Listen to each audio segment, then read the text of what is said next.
crois que la Biennale de Dakar est unique. Elle a une histoire très particulière. C'est une biennale qui a déjà passé depuis longtemps l'âge de raison et l'âge adulte et qui a connu beaucoup d'évolutions. Je crois que chaque édition et chaque direction artistique l'a marqué et l'a poussé encore plus haut.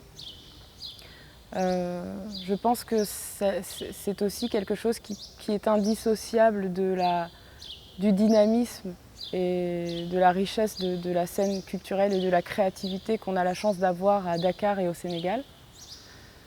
Et je crois qu'elle se situe pour le coup dans le sillage de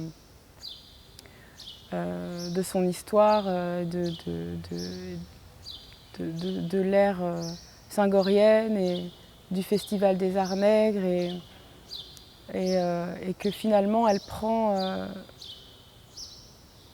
une nouvelle définition, une nouvelle identité, sans oublier son ADN, mais qu'elle évolue finalement à chaque édition.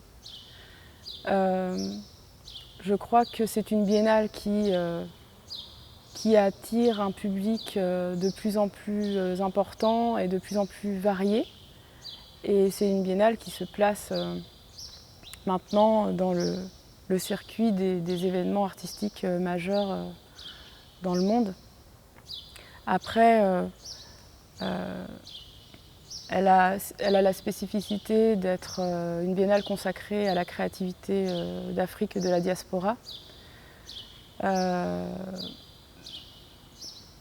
Elle inclut aussi des artistes afro-descendants, puisqu'on a cette année dans la sélection également des artistes de pays comme le Mexique, l'Argentine, la Colombie, etc.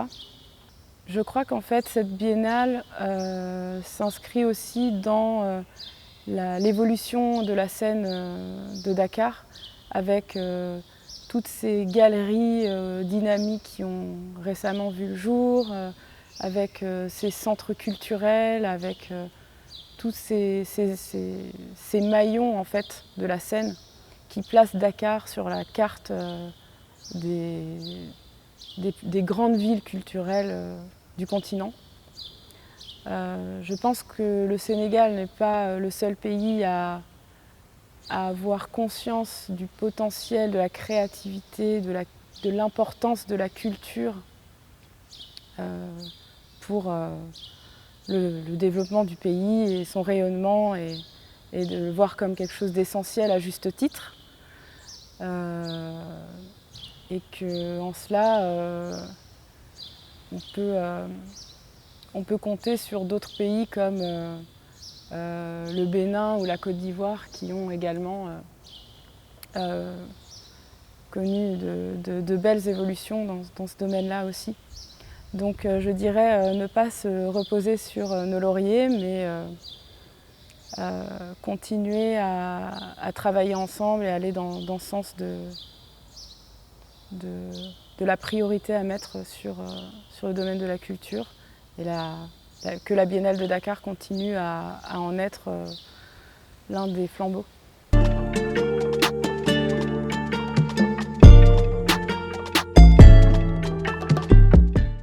Alors depuis quelques éditions, la tradition du grand témoin, je pense, apporte quelque chose d'assez particulier à la Biennale de Dakar.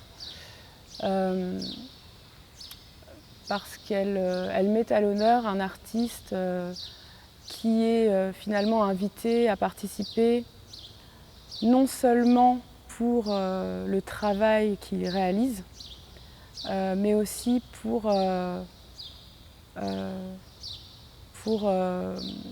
amener un profil particulièrement reconnu au sein de la Biennale, pour ajouter à ce rayonnement et à la qualité de ce qui est proposé.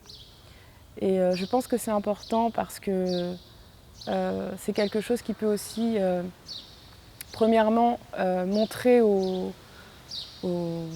public en général que c'est une manifestation de cette ampleur-là, et qui peut aussi inspirer de jeunes artistes qui ont du coup l'occasion de découvrir le travail d'un artiste qui a une belle carrière déjà derrière lui. Et cette année, on a l'honneur de recevoir Wangechi Mutu, qui est une artiste kenyane qui vit et travaille entre Nairobi et New York et qui a exposé partout dans le monde, qui est extrêmement reconnue et que je suis extrêmement honorée d'accueillir comme grand témoin. Je suis très touchée par sa participation parce que je crois que je vois dans son implication un grand respect pour cette manifestation, et je crois qu'elle a conscience de ce que sa présence apporte. Je suis aussi particulièrement touchée par l'approche qu'elle a prise, où plutôt que d'amener quelques œuvres à montrer ce qui déjà aurait été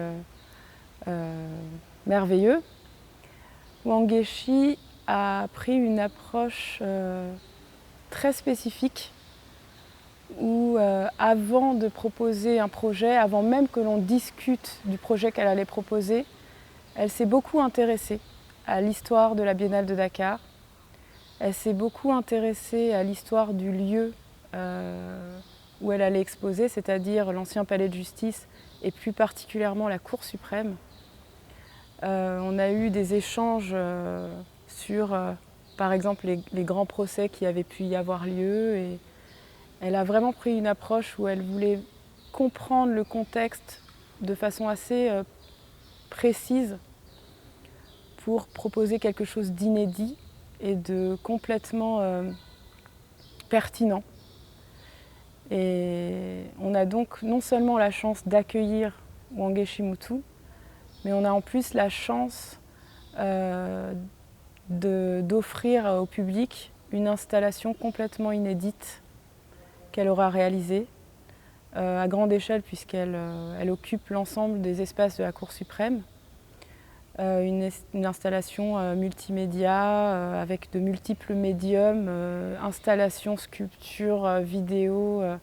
Et je crois que c'est un projet à grande échelle qu'elle nous propose et qu'on est extrêmement chanceux de l'avoir.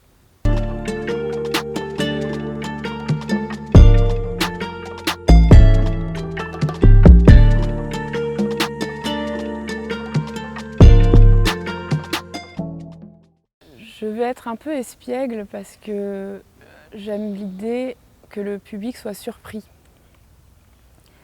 Alors c'est difficile d'avoir envie de parler de ce projet qui nous tient à cœur et sur lequel on travaille énormément, mais